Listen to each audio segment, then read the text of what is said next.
Donald Trump dijo en televisión que en Cuba podrían pasar muchas cosas durante los próximos 2 meses. I do see Cuba, a lot of things are going to happen in Cuba over the next maybe 2 months.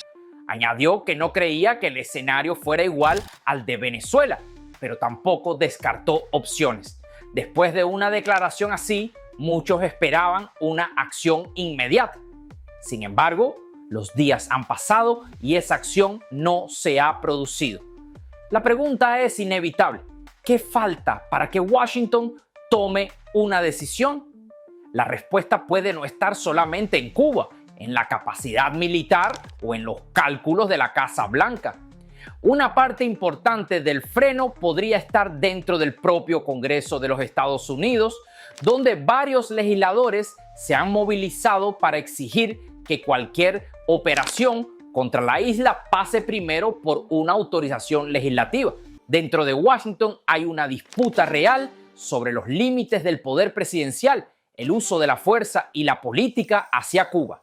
Esa disputa aumenta el costo político de cualquier decisión y obliga a la administración a calcular no solo lo que puede hacer, sino también la resistencia que encontrará en su propio país. En el centro de esta historia aparece Mark Pocan, congresista demócrata por Wisconsin.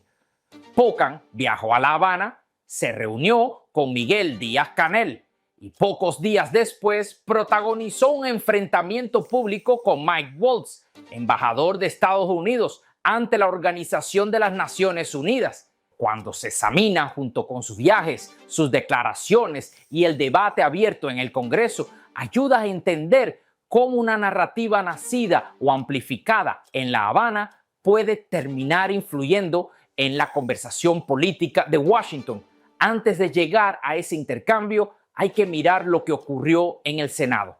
Los demócratas Tim Kaine, Rubén Gallego y Adam Schiff presentaron una resolución para exigir autorización del Congreso antes de cualquier operación militar contra Cuba. Kaine defendió la iniciativa recordando que según la Constitución, la facultad de declarar la guerra corresponde al Congreso y acusó al presidente de comportarse como si las Fuerzas Armadas fueran su guardia personal.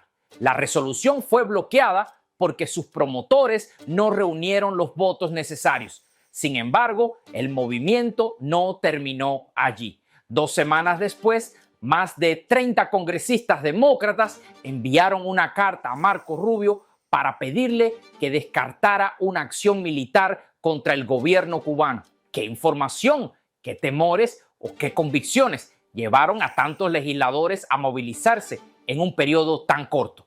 Si todavía no están suscritos, este es un buen momento para hacerlo y activar la campanita. Porque para entender quiénes participan en este debate, hay que seguir el recorrido completo. ¿Quién viajó a Cuba? ¿Con quién se reunió? ¿Qué mensaje llevó de regreso? Y cómo ese mensaje reapareció después en una audiencia pública. El 11 de julio de 2026, Díaz-Canel recibió en el Palacio de la Revolución a 4 integrantes demócratas de la Cámara de Representantes: Teresa Leger Fernández de Nuevo México, Delia Ramírez de Illinois, Maxine Dexter de Oregón y Mark Pocan de Wisconsin. La delegación permaneció en la isla entre el 9 y el 13 de julio, en una visita que sus integrantes presentaron como una misión de investigación. Díaz-Canel estuvo acompañado por el canciller Bruno Rodríguez Parrilla y por Carlos Fernández de Cosío, viceministro de Relaciones Exteriores. Difundió el encuentro en sus redes y afirmó que la visita había permitido a los congresistas constatar los efectos dañinos de lo que La Habana llama el bloqueo económico. También habló de las posibilidades de construir una relación respetuosa entre ambos países. Esa fue la versión oficial cubana. Al regresar a Washington, los 4 legisladores publicaron un comunicado en el que describieron la crisis de la isla como una Gaza silenciosa. Pocan atribuyó esa expresión a un cubano con quien habló durante la visita y la relacionó con apagones que, según el propio relato de la delegación, podían superar las 20 horas diarias. Los congresistas sostuvieron que la política de presión máxima de la administración Trump agravaba el sufrimiento de los sectores más vulnerables y pidieron negociaciones, alivio de sanciones y facilidades para la entrada de medicamentos y equipos médicos. La visita de julio tampoco fue un hecho aislado. En abril del mismo año, Díaz-Canel había recibido a Pramila Jayapal y Jonathan Jackson. Después de ese encuentro, ambos utilizaron la expresión bombardeo económico para referirse a las sanciones energéticas.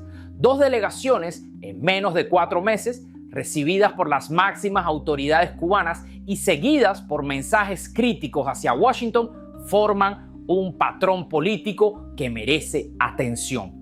Cuando varias visitas producen diagnósticos semejantes y reproducen conceptos centrales de la comunicación oficial cubana, es legítimo preguntar cuánto de esa percepción nace de una observación independiente y cuánto depende del itinerario, los interlocutores y la información seleccionada por las autoridades de la isla. Para entender mejor esa pregunta hay que conocer la trayectoria de Pocan. Es miembro de la Cámara de Representantes desde 2013 y una figura del sector progresista del Partido Demócrata. Su relación política con Cuba no comenzó en julio de 2026.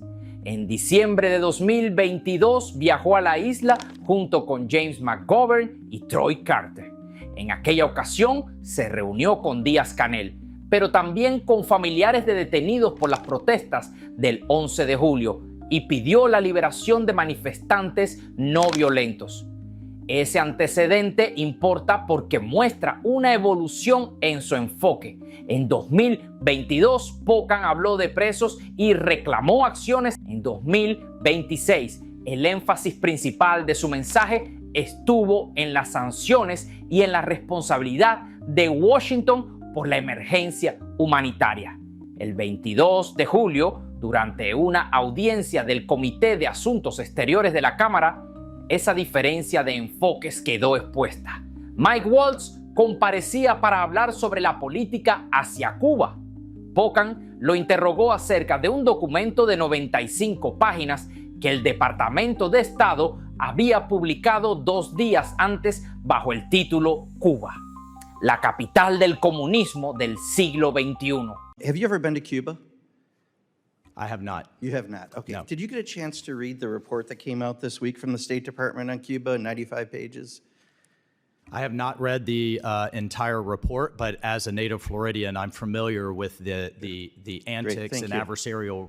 See? I would Gotcha. encourage you to read that report. I did A and you didn't. blockade- a I did and blockade- you didn't. Correct. Yes. Oh no, I have not read it word for word, but I am very familiar. Dijo que, como nativo de Florida, conocía las acciones adversas del gobierno cubano. Pocan aprovechó la admisión y respondió que él sí lo había leído y subrayado. Después ironizó con que parecía necesario escuchar a The Kings y The Who, porque, en su opinión, buena parte de contenido pertenecía a los años 60 y 70, antes de dar un salto al presente. Pocan calificó el informe de desactualizado, sesgado y extraordinariamente deficiente. También insistió en utilizar la palabra bloqueo para describir la política estadounidense. Waltz respondió que un bloqueo en sentido militar sería un anillo de barcos de guerra y negó que esa definición correspondiera al embargo vigente. Luego sostuvo que las sanciones habían servido para limitar la expansión de la influencia revolucionaria y antiestadounidense de Cuba en el hemisferio. Hasta ahí podía parecer un enfrentamiento ideológico previsible. Un demócrata favorable al diálogo frente a un representante de una administración partidaria de la presión, pero Waltz añadió una advertencia muy específica. Le dijo a Pocan que esperaba que sus visitas a Cuba no fueran utilizadas como propaganda. As a native I did Floridian, too. I read it. I've highlighted it. Are we going to have a military action against Cuba? It seems like that's what this report is setting up. I am not going to take options off the table for the President of the United States, but I would hope that you would not allow your visits to be used for Cuban regime propaganda that has oppressed and massacred I'll tell you, I wish people. La publicación entusiasta del encuentro por la presidencia cubana y la cercanía entre ciertos términos ofrecen elementos para discutir esa hipótesis, no para presentarla como sentencia. El informe del Departamento de Estado añade otra capa. Según el propio documento, el Ministerio de Relaciones Exteriores y el aparato de inteligencia cubano mantienen relaciones sistemáticas con legisladores, académicos y periodistas de otros países. El mecanismo señalado no se limita a sobornos ni supone necesariamente una conducta ilegal. Incluye acceso privilegiado, narrativas preparadas y visitas en las que el anfitrión puede controlar qué lugares, testimonios y explicaciones recibe la delegación. Esa descripción encaja con una técnica conocida de influencia política. No hace falta dictar cada palabra si se logra definir el marco desde el cual la otra persona interpreta la realidad. Hay un antecedente distinto, el caso de Vic Mellor. En ese caso sí se menciona un registro ante el Departamento de Justicia. Mellor, candidato republicano al Congreso por Rhode Island, se habría registrado como agente extranjero del gobierno cubano después de mantener contactos en La Habana, entre ellos una reunión con el nieto de Raúl Castro. También habría elogiado públicamente la visión de Raúl Castro para el futuro. Tal como se presenta, sería una relación formal registrada y mostraría que estas operaciones pueden alcanzar a personas de cualquier partido. Mellor estaría vinculado a un registro formal. De POCAN se presentan viajes, declaraciones y coincidencias de lenguaje. Son categorías de evidencia diferentes. Mezclarlas sería convertir una investigación en una insinuación. Compararlas, en cambio, sirve para recordar que la influencia extranjera no se define por la etiqueta de republicano o demócrata, sino por los vínculos, las acciones y las pruebas disponibles. Ahora volvamos a la pregunta inicial. ¿Puede esta actividad dentro del Congreso explicar por qué no se ha producido una operación militar contra Cuba? Puede ser una parte de la explicación, pero no tenemos base para llamarla la razón exacta. Una decisión de esa magnitud depende de factores militares, jurídicos, diplomáticos, económicos y humanos que van mucho más allá de los elementos examinados aquí. Lo que sí muestra la secuencia es que la oposición legislativa añade obstáculos, eleva el costo político y puede obligar a la Casa Blanca a justificar cada paso con mayor cuidado. Pensemos en un circuito. La Habana genera o impulsa una narrativa. Delegaciones estadounidenses visitan la isla, escuchan esa versión junto con otros testimonios y regresan a Washington. Allí algunos congresistas repiten conceptos semejantes, promueven cartas o respaldan resoluciones para limitar una acción militar. Finalmente, esa presión llega a la administración y modifica el cálculo político. La metáfora ayuda a observar el recorrido, pero no debe confundirse con una prueba de mando centralizado. Entre un punto y otro hay personas con ideas propias, preocupaciones humanitarias y obligaciones constitucionales. La señal puede cambiar, mezclarse con convicciones previas o ser rechazada. Aún así, el resultado práctico puede favorecer a La Habana. Cada debate, cada carta y cada exigencia de autorización consume tiempo y reduce la posibilidad de una decisión rápida. En política exterior, ganar tiempo ya es una forma de defensa. Permite reorganizarse, buscar apoyo diplomático, ajustar el discurso y presentar cualquier amenaza como una agresión contra la población. Por eso, la conclusión debe ser más precisa que el titular. No sabemos si Trump ha evitado actuar únicamente por Mark Pocan, por una carta o por una resolución. Tampoco sabemos si existe una fecha decidida para una invasión. Lo que sí queda establecido en esta secuencia es que hay una batalla política en Washington. que varios legisladores han viajado a Cuba y regresado defendiendo un cambio de política, ha utilizado esas visitas en su comunicación y que un informe oficial acusa a La Habana de desarrollar operaciones de influencia en el extranjero. Cuba, is the goal still creating regime change through economic collapse, or is the military option? I think the goal is to have a Cuba where the people of Cuba can experience prosperity, safety, security, and a better life moving forward. The way, Cubans are able to do all over the world when they leave Cuba. And, we're prepared to be, very realistic about how you do that and patient about how, you get in a serious process that leads to that. And we've engaged them from time to time in that regard, and they know where we stand on that issue, and hopefully that's where it arrives. Juntos, esos elementos sostienen una hipótesis razonable. La estrategia cubana no tendría que derrotar militarmente a Estados Unidos para retrasar una acción. Le bastaría con aprovechar las divisiones estadounidenses, amplificar las voces favorables al diálogo y elevar el costo interno de cualquier intervención. Eso puede comprar tiempo, no demuestra control sobre el Congreso, pero sí explica por qué el terreno político importa tanto como el militar. Y mientras Washington discute, la crisis cubana continúa.